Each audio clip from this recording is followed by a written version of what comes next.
Hello everyone. तो आज के इस वीडियो में हम लोग बात करने वाले हैं नेक्स्ट एसएससी एग्जाम डेट्स के बारे में, जो कि आपके 2022 के अंदर कंडक्ट करवानी है उन लोगों को।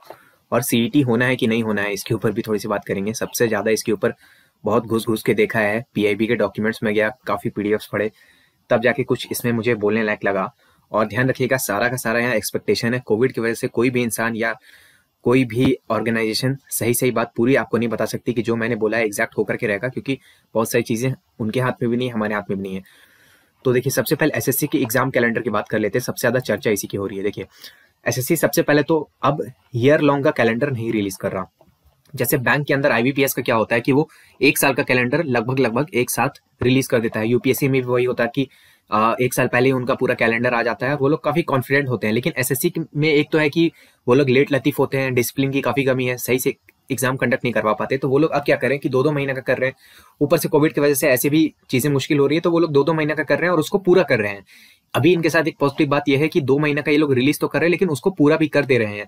पहले ऐसा हो नहीं पाता था कि 1 साल का रिलीज करते थे, लेकिन ज्यादातर चीजें टाइम पर नहीं हो पाती थी। लेकिन अब जो है 2-2 महीना करके ये कर रहे हैं और टाइम पर आ रही है। ठीक, फरवरी 2022 तक का एग्जाम कैलेंडर रिलीज कर दिया गया है और उसमें किसी भी नए एग्जाम का मेंशन नहीं है। नए एग्जाम से कहने का मतलब है कि जिन एग्जाम से हमें मतलब है, यानी हमें किससे मतलब है, हमें एसएससी सीएचएसएल से मतलब है, स्टेनोग्राफर से मतलब है, सीजीएल से मतलब है, एमटीएस से मतलब है। इन सारे एग्जाम से हमें मतलब है, यानी हमारे मेरे चैनल के जो ऑडियंस है उनको इन सारे एसएससी एग्जाम से मेनली मतलब होता है।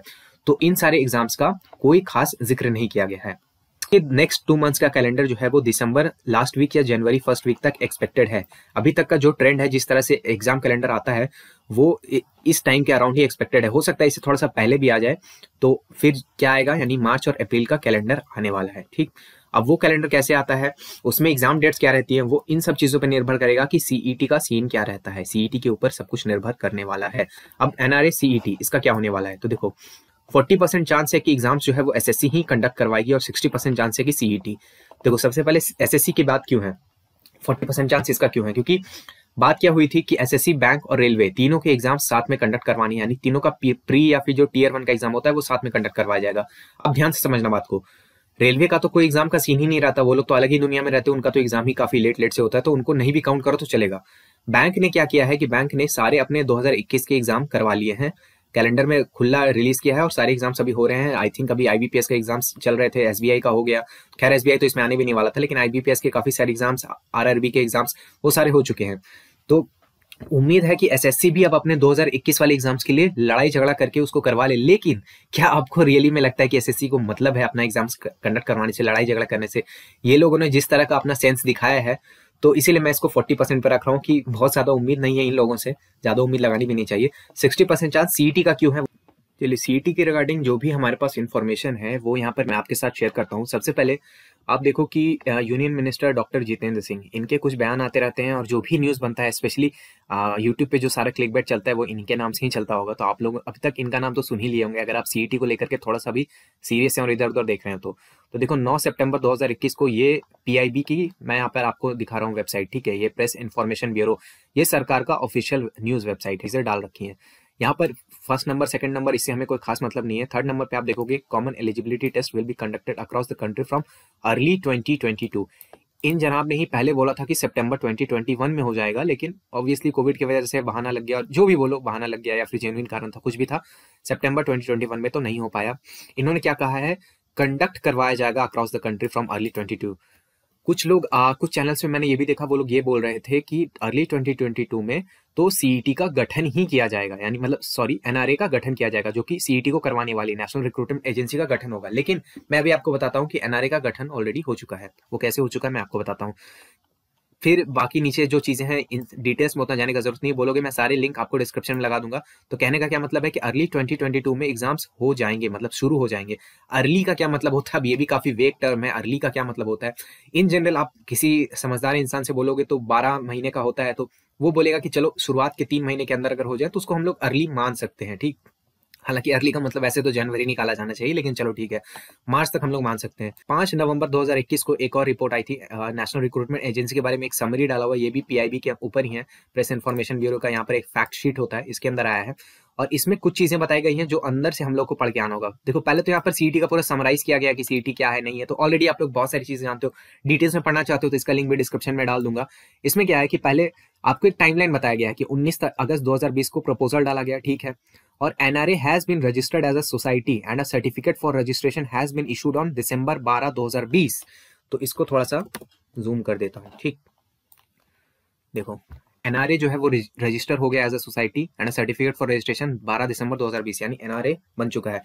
उसके साथ साथ एनआरए के जो चेयरमैन है यानी डायरेक्टर है, उनका भी अपॉइंटमेंट हो गया है, हेमंत कुमार पाटिल।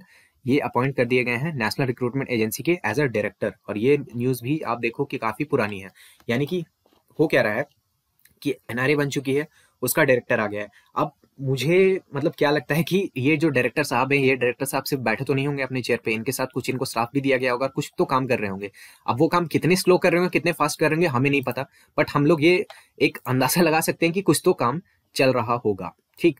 उसके बाद यहीं पे आपको एक पीडीएफ का सोर्स भी मिलता है, ये पीडीएफ का लिंक है। जब इस पीडीएफ को ओपन करोगे तो इसके अंदर कुछ और क्लूज छुपे हुए हैं।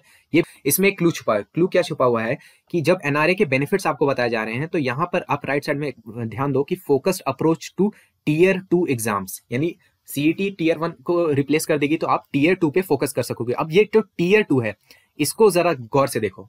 देखो रेलवे जो एग्जाम्स कंडक्ट करवाती है उसमें वो सेकंड स्टेज की जो एग्जाम्स होते हैं उसको सीबीटी 2 बुलाती है, ठीक है। बैंक जो एग्जाम्स लेती है, बैंक मतलब आईबीपीएस के एग्जाम्स में उसको मेंस बोला जाता है, लेकिन टीयर 2 बोला जाता है सिर्फ और सिर्फ एसएससी के अंदर।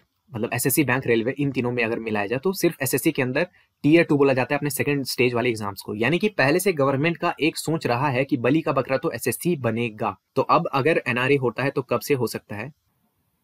जो 40% चांस है सीईटी नहीं होने का, अगर सीईटी नहीं होता तब क्या प्रोसेस रहेगा? तो एग्जाम्स जो है वो मार्च 2022 से ही स्टार्ट हो सकते हैं, क्योंकि देखो अगर सीईटी नहीं होता तो फिर एसएससी का ऊपर प्रेशर है कि 2021 वाले एग्जाम्स जो है वो उनको जल्दी से जल्दी रैप अप करने, तो जितना जल्दी उनके पास मौका है उतना जल्दी वो करेंगे। फरवरी तक उन्होंने बोल दिया कि कुछ नहीं करवाना है, तो फिर मार्च से वो लोग स्टार्ट हो जाएंगे। ऐसा मुझे लगता है कि मार्च से स्टार्ट हो जाना चाहिए। अब मार्च में कितने एग्जाम होंगे, क्या होगा, मार्च में सिर्फ नोटिफिकेशन आएगा कि एग्जाम होगा, वो अभी से बता पाना मुश्किल है। दिसंबर जनवरी तक कुछ ना कुछ क्लैरिफिकेशन उनकी तरफ से ऑफिशियली ही आ जाएगा, ठीक। अगर ऐसा होता है तो सबसे पहले सीपीओ का एग्जाम होगा, फिर देन सीएचएसएल, फिर सीजीएल, फिर एमटीएस, और उसके बाद आखिर में स्टेनो का एग्जाम करवाया जाएगा। सीपीओ इसलिए क्योंकि इसमें थोड़ा एज वगैरह का इशू होता है, तो इसको सबसे पहले वो लोग रैप अप करना चाहेंगे। अब उसके बाद सीएचएसएल, सीजीएल, स्टेनो सबसे आखिर में, इसलिए क्योंकि स्टेनो को उतनी इज्जत नहीं मिलती, सबसे लास्ट में इसको हमेशा से रखा जाता है, थोड़े से इसके साथ कॉम्प्लिकेशंस भी होते हैं, तो इसलिए स्टेनो सबसे आखिर में करवाया जाएगा। इस पर भी आप लोगों ने देखा ही होगा। नेक्स्ट, अगर सीईटी होता है तब क्या होता है? अगर सीईटी होगा तो अगर अर्ली 2022 इतनी बार हर जगह ढिंडोरा पीट पीट कर ये लोग बोल रहे हैं, तो कम से कम ये तो हम लोग मान करके चल सकते हैं कि मार्च अप्रैल 2022 में स्टार्ट हो सकता है सीईटी का एग्जाम, ठीक। अब एग्जाम प्रोसेस तो काफी लंबा रहेगा क्योंकि करोड़ों लोग एग्जाम देने वाले हैं। इसके बाद क्या होगा कि फिर सीईटी का स्कोर आएगा। सीईटी का एग्जाम होते होते टाइम लगेगा, लेकिन उन्होंने बोला है कि स्कोर जल्दी आ सकता है। तो स्कोर अगर आ जाता है तो उसके बाद फिर एसएससी के एग्जाम जो है टीयर 2 वाले वो स्टार्ट हो जाएंगे। और किस ऑर्डर में चलेंगे? जैसे मैंने प्रीवियस ऑर्डर बताया था कि सीपीओ से शुरू और स्टेनो पे खत्म, उसी वाले ऑर्डर में यहाँ पर भी चलेगा सब चीज, ठीक। अभी क्या करना चाहिए आप लोगों को? अभी जैसे आप क्या करो कि जिस भी एग्जाम्स को आप फोकस करते हो एसएससी के अंदर, एसएससी एस्पिरेंट्स के, स्पेशली न्यू एस्पिरेंट्स से बात हो रही है, वो लोग नॉर्मल अपने एसएससी की प्रिपरेशन स्टार्ट करो। अभी के लिए कंसिडर मत करो सीईटी को कुछ, कि सीईटी में क्या होगा नहीं होगा, क्योंकि भैया सिलेबस नहीं पता आपको, किसी को कुछ नहीं पता है, सब लोग हवा में बात कर रहे हैं। इनफैक्ट मैं भी बस जितने रिपोर्ट्स आए थे, जितने मुझे मिला, वो उस पर ही बात करूँ, लेकिन 100% ना मुझे पता है, ना आपको पता है, ना कोई बड़े टीचर को, किसी बड़े यूट्यूबर को, किसी को कुछ नहीं पता है।